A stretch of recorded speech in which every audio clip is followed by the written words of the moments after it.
Assalamu alaikum everyone. I welcome you all to my channel, The Modern World of Biology. As we all know that the world is facing the current pandemic of COVID-19. So in this hard situation, it is very important to know about the field of microbiology, which actually deals with the study of bacteria and viruses and many other such organisms that can cause disease in the humans. So here in my channel, I acknowledge you about the field of microbiology. So before starting, I request you to please subscribe my channel and also share and like it as much as you can. I will be thankful to you. Now, starting to our first topic, that is about introduction to microbiology and its brief history. Now, what does the word microbiology means? Microbiology is basically derived from the two words micro and biology. The word micro means very small or that cannot be seen with the naked eye. The biology means study of life. As we all know that they are the combinations of two words, bio, which means life, and logy, which means to study. So as a whole, it means the study of life. Now, the question is, if the microorganisms are so much small, then how can we see them?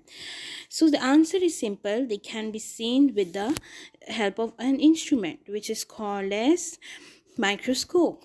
So microbiology deals with the study of the organisms that cannot be seen with the naked eye but can be seen with the microscope.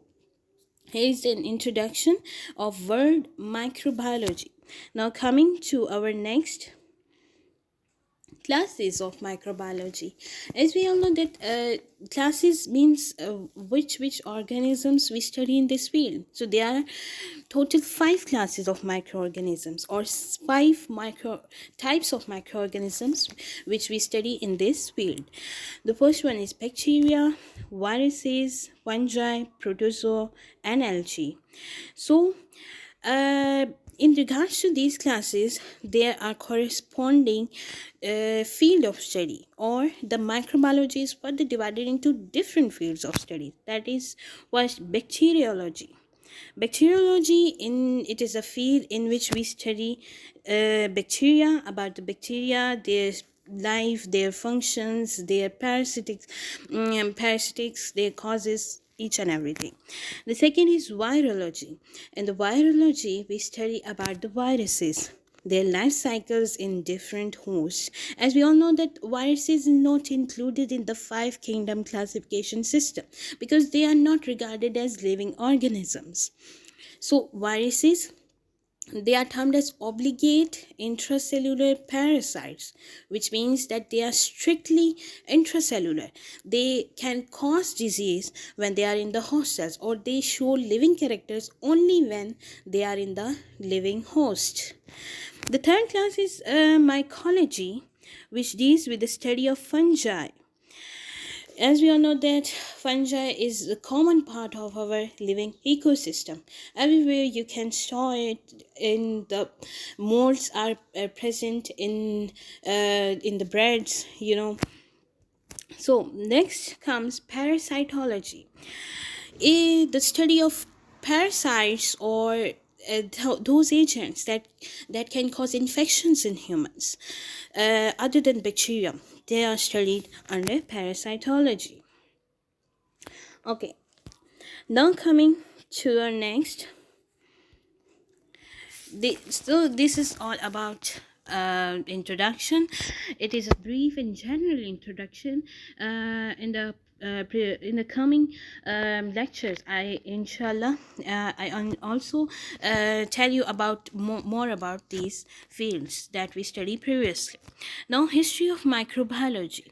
The history of microbiology is very important in its field because it is modern field, and it is the vast field. So its history is not so much older. The most of the its history lies during the 20th and 19th and 20th century. So first coming the person Aristotle. Aristotle, he was the person who gave the concept of spontaneous generation. Now, what is spontaneous generation? Spontaneous generation, you may understand that he said that about spontaneous generation, that the living organisms originate from non-living things. At that time, you all know Aristotle is a scientist of 18th century. So at that time, we all know that the living organism, there is no concept of how life generated. So he was the first person who gave this concept of generation of life. And at that time, he said that living organisms originate from non-living things. We all know that it is not true, but at that time it might be considered as true for the many years. Okay, so he also gives example to elaborate his theory. He said that, like, he gave first example like aphids, which are tiny insects. Aphids arises from dew, and flies, flies, house flies, they arises from the putrid matter or dirty matter. Okay, and he also said that mice came from the dirty hay. And this belief,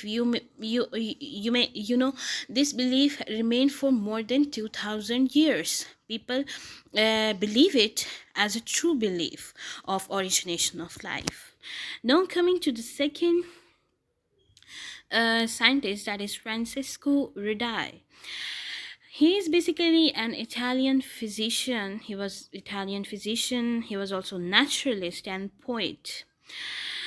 He was also the first man to challenge the belief of spontaneous generation. He said that the life didn't originate from the non-living matter, as Aristotle said. So he for proving his point, he did the maggots experiments. He gave first hypothesis that maggots come from flies. Maggots are basically tiny eggs that flies live on, which they settle down. They lay eggs here, so these eggs are called maggots, which then develops into flies. So for proving his point, he did an experiment, and in his experiment he put red meat into the three separate jars. Then he kept the jar one open. He closed the jar two, second jar, with a net, and he sealed the third jar, totally sealed it. Now, when he observed these jars after a few days, he see that in jar one, maggots developed, and maggots developed because flies come over here and sit over the meat, and they lay eggs over there, so the maggots still developed over here there. In the second jar, the second jar is covered with the net. So flies come and sit on the net. So they lay eggs on the net, and maggots develop on the net and not on the meat. While in third jar, no flies come because it was totally sealed, so no maggots develop. So in this way, he proved his hypothesis, which means that maggots come from flies, that maggots develop from living organism, that is plants. So in this way he challenged, or he challenged the belief of Aristotle, which is about that life generates from living organisms. Now, the third scientist, which was John Needham. John Needham, he also said that spontaneous generation concepts, he also told about that concepts. He said that it is true concept, or that is of Aristotle. But he also said that for this concept, the air must be available. In the absence of air, there will be no life. He proved it from the Francisco Redi's maggots experiments. He said that in as in the first jar where air is present, maggots develop. In the second jar, the net is also present, but air is also present. Here also the maggots develop, but in the last jar, which was sealed, no flies come, there is no air, so no maggots develop. So he believed that presence of air is also must for the generation of life. Then came John Needham, Spallanzani.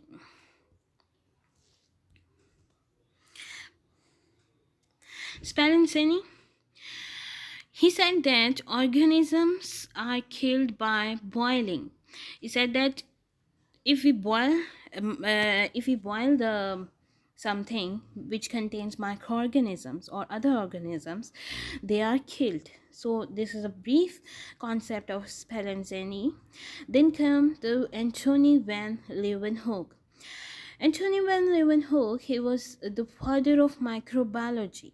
He was the first person to introduce the term animal cues. He was also the first person to introduce bacteria. And for that bacteria, he used the term animal cues. He was basically interested in lens making. So in this way, by his interest of lens making, he developed the first microscope. So that's why he was called as father of microbiology. By the development of first microscope, he also observed bacteria under this microscope. So initially, he was a cloth merchant, so that's why he was using much lenses. So that's all about Anthony van Leeuwenhoek. About the Louis Pasteur. Louis Pasteur, he is first introduced, as we all know, that process of pasteurization. Okay, he also had a role in development of industrial microbiology. Okay, what is its history? It is in the 19th century. It was accepted that there is somewhat link between the dirt and disease. The people thought that dirt act as a seeds to germinate the disease. You know, today's concept is that due to dirt, due to that this disease germinate. So he present Louis Pasteur is the one who present the germ theory. So at that time people called that germs are produced by disease and not the cause of disease, and produced after the disease. They thought that, as we all know, that if there are germs, then they can cause disease. But at that time, people thought that if there's disease, then they can create the germs. So Pasteur told them that if we kill them by heat, kill the microorganisms or germs by the heat, then they will not cause the disease. So he proved the concept that germs are the cause of disease and not the disease is the cause of germs. So that's all about the Louis Pasteur's, and he did a very big achievement of germ theory of disease. So what is about the germ theory of disease?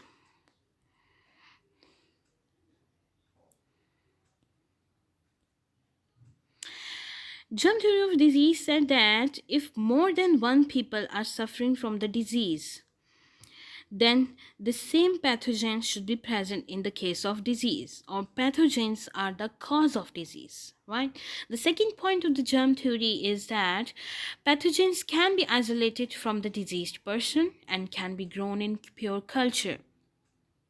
The pathogens from the pure culture should cause disease when inoculated in healthy person. Now coming to the next scientist, that is Edward Jenner. Edward Jenner, he introduced the term vaccination. As we all know that he was a medical doctor and he checked the patients from different areas.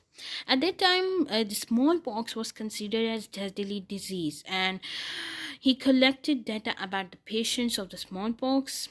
He examined the He examined from his data that the patients who deal with the people who deal with the cows, they does not carry smallpox, or the person that is infected with the cowpox does not carry the smallpox. At the time, the cowpox disease was not severe, it is not lethal, its symptoms are mild, so patients may recover from it. So in from this concept, he developed the method of vaccination. He did experiments like he did if the pustules from the pus of the cowpox victim are injected into the healthy individual, then they do not develop smallpox. It was termed as vaccines, and vaccines contained weakened germs or antigens or attenuated forms of microorganisms. In the vaccine, the disease causing ability of the microorganisms are destroyed. So when body is exposed to them, then the immune system activates and produce antibodies that will act against them. These antibodies also contain some memory cells. So cowpox pathogens are similar in structure to smallpox, so that's why the body has already developed antibodies against the virus. So if when the smallpox virus comes, the body is already immune to that. So this is all about today's lecture. I hope so you will like it, and please subscribe my channel and share it as much as you can. Thanks for watching, and stay blessed, and Allah Hafiz.